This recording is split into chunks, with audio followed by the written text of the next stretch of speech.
Born in New York City, it was in the part of the state that eventually became West Virginia where Peter Van Winkle made his mark as a lawyer, a business owner, and when West Virginia became a state, one of its first 2 U.S. senators.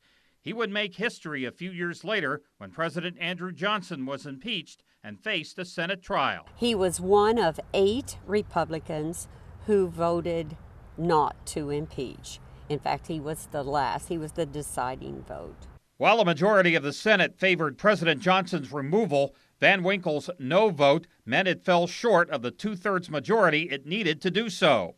That vote likely cost him his Senate seat a year later. His constituents felt that Johnson should be impeached, or many of his constituents. Van Winkle and his place in history were featured in John F. Kennedy's book, Profiles in Courage.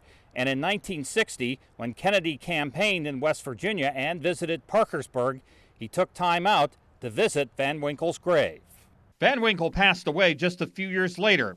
He is buried, along with his wife, at Parkersburg's Riverview Cemetery, a short distance from the remodeled home where he lived in Julia Ann Square. Van Winkle's legacy goes far beyond the Senate trial vote. He also had a role in West Virginia's becoming a state in 1863. After the Civil War, he became very much involved in anti-slavery endeavors. And with another Senate impeachment trial likely, a person who can be studied for his conscience and convictions. Todd Baucher, WTAP News, Parkersburg. This is home.